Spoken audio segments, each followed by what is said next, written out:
Hello friends, this is me Abhishek Jangir and welcome to my channel Study with Avi. And today we are discussing chapter 3. In chapter 3 we are going to discuss the law of independent assortment. It is very important topic from the point of view of the board. So it is very important, so please focus it properly. And before this, like it my channel, subscribe my channel, and if you have any query, put off in a comment box. So let's get started. So हम पढ़ने जा रहे हैं law of independent assortment. This law is based on the results of Mendel dihybrid cross. ये अकेला एक law है जो मैंडल के डायहाइब्रिड क्रॉस पे रिलेटेड है.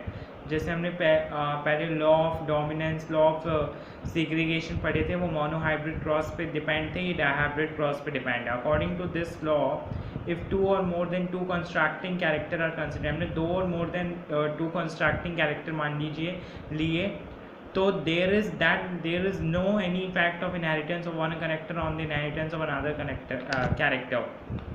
यानी एक के कैरेक्टर से दूसरे के कैरेक्टर या एल पे कोई इफेक्ट नहीं पड़ेगा. L of each other, each character are not only separate but alleles of a different character behave independently or they assort independently. Therefore it is called a law of independent assortment. यहाँ पे simple आपको बताऊँ तो हमने दो और more than two constructing characters लिए, तो एक कैरेक्टर के कंस्ट्रक्ट होने से दूसरे कैरेक्टर पे कोई इफेक्ट नहीं पड़ेगा. इसलिए अपना हर एक कैरेक्टर जो कैरेक्टर है वो इंडिपेंडेंटली वर्क करेगा.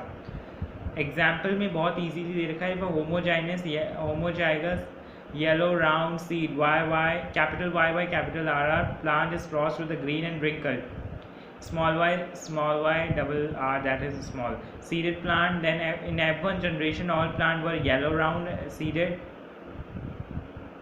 because capital Y small y capital RR, because यहाँ पे yellow round seeded क्यों होंगे देखिए.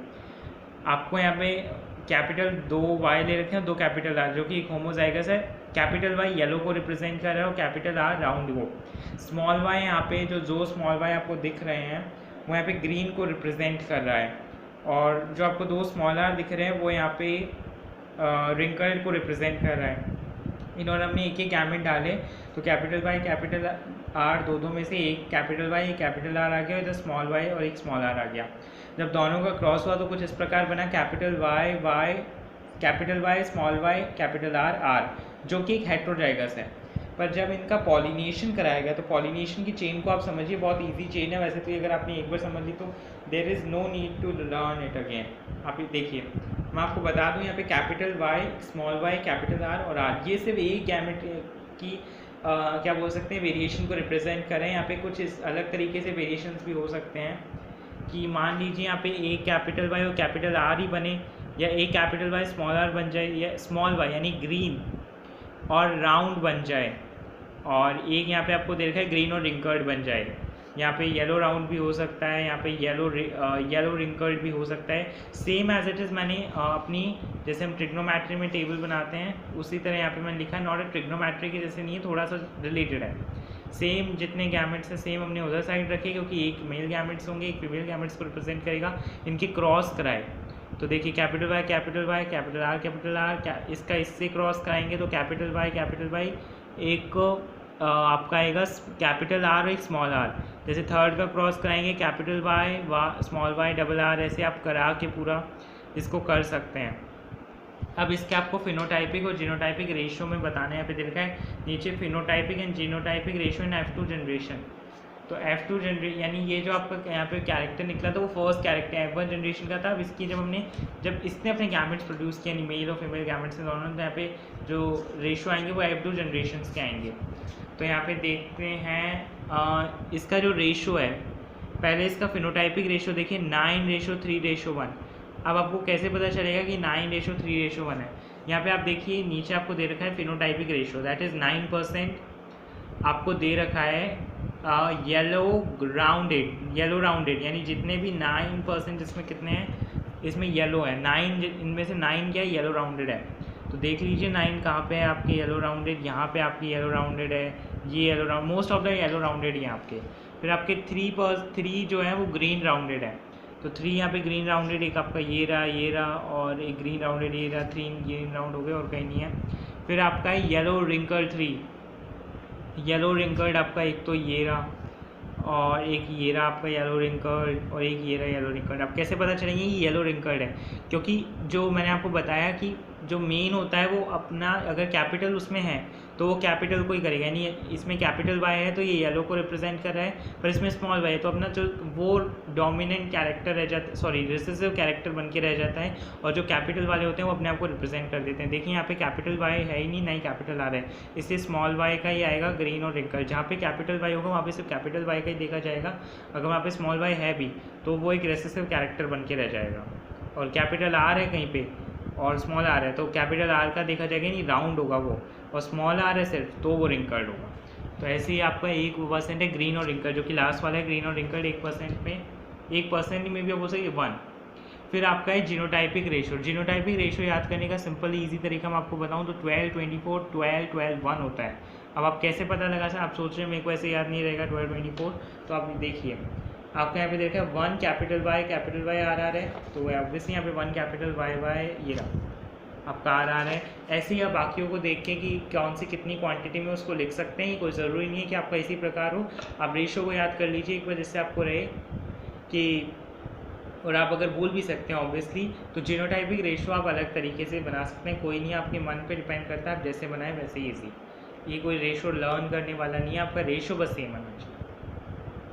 फिर आपका नया टॉपिक स्टार्ट हो जाएगा, importance of Mendel laws of inheritance, that is very very important. Now first point देखते हैं, यहाँ पे आपको सिर्फ 7 पॉइंट दे रखे हैं, वो हम सातों पढ़ेंगे और आपको इंपॉर्टेंस पता चल जाएगी। तो यहाँ पे पहला पॉइंट है, it is important to find the dominant character in a living organism because many harmful and lethal recessive genes are not able to express themselves in the presence of dominant gene। मैंने आपको बताया है कि जो dominant character होगा, यानी जो capital, जैसे मान लीजिए कैपिटल वाई और स्मॉल वाई, तो उसमें एक्सप्रेस कौन करेगा अपने आप को? कैपिटल वाई, क्योंकि वो डोमिनेंट कैरेक्टर, और जो स्मॉल वाई रहेगा वो रेसेसिव कैरेक्टर बन के रह जाएगा, अपने आप को एक्सप्रेस नहीं करेगा। तो ये इंपॉर्टेंस बताता है मैंडल लॉ ऑफ इनहेरिटेंस की। सेकेंड पॉइंट है, gene concept was proved by Mendel law of segregation. जो जीन का कॉन्सेप्ट है, क्योंकि हमने मैंडल लॉ ऑफ सेग्रीगेशन पढ़ रखा है, तो अगर आपको नहीं पता है क्या है तो आप मेरे इससे पहले वाली वीडियो यानी पार्ट 3 का एक वीडियो है मेरा चैप्टर 3 से रिलेटेड, उसको देख लीजिए, आपको समझ में आ जाएगा। फिर आपका according to this law of segregation 1 gene has 2 allele, they control 2 constructing character. Law of segregation में हमने यही पढ़ा कि हर एक जीन के पास 2 एलील होते हैं, यानी 2 गैमेट्स होते हैं, तो उनके अपने अपने कंस्ट्रक्टिंग कैरेक्टर्स को ही रिप्रेजेंट करता है, यानी एक के पास अपना खुद का है, दूसरे के पास अपना खुद का है, तो 2 कंस्ट्रक्टिंग कैरेक्टर को ही रिप्रेजेंट करेगा। With the help of Mendel law we know about the new character develop in hybrid offspring. Mendel law से हमें ये भी पता चल रहा है कि जो नए कैरेक्टर डेवलप हो रहे हैं किसी नए हाइब्रिड में, जैसे कि हमने लॉ ऑफ इंडिपेंडेंट असॉर्टमेंट में पढ़ा कि एक कैपिटल वाई, एक कैपिटल आर और एक स्मॉल वाई और स्मॉल आर मिलके एक capital Y, small Y, capital R और स्मॉल आर के गैमेट से F2 जनरेशन में बहुत अलग तरीके का फॉर्मेशन होता है, उसका फिनोटाइपिक रेशियो भी अलग है, जीनोटाइपिक रेशियो भी बहुत डिफरेंट है, तो उससे हमें पता चल सकता है। Useful character can be brought in a same species and harmful character can be remove. हम क्या कर सकते हैं, जो जो हमारे लिए यूज़फुल कैरेक्टर्स हैं उनको हमारी स्पीसीज़ में ला सकते हैं, उनको स्टडी के लिए ले सकते हैं, और हार्मफुल कैरेक्टर को हम हटा सकते हैं हाइब्रिडाइजेशन मेथड से। सिक्स्थ है, with the help of Mendel law disease resistant and high yielding varieties of a crop plants can be develop, यानी मैंडल लॉ की वजह से जो डिजीज़ रेजिस्टेंट है, जो डिजीज़ बचने वाले या हाई यील्डिंग वेराइटीज़, जो ऊंची वेराइटीज़ की जो यील्ड है वो क्रॉप प्लांट्स में हम डेवलप कर सकते हैं with the help of only Mendel laws. एक यहाँ पे आपको बस एक a branch of science users related with the importance of a human race is based on Mendel law. जो मैंडल लॉ जो हम पढ़ते हैं वो यूजेनिस नाम की कोई ब्रांच, साइंस की एक ब्रांच है, उसमें आता है branch of science that is eugenics, that is related with the improvement of human race. वो ह्यूमन रेस को डेवलपमेंट करने के लिए आती है, जो कि हम मैंडल लॉ में सीखते हैं। तो ये आपका चैप्टर 3 कंप्लीट हो गया है। So friends, we have completed our chapter 3 and in our next video I will start chapter number 4. So please watch my video so that you understand the chapter 3 in this video and chapter 4 in the next videos, and there are so many videos I have already dropped related to the chapter 1.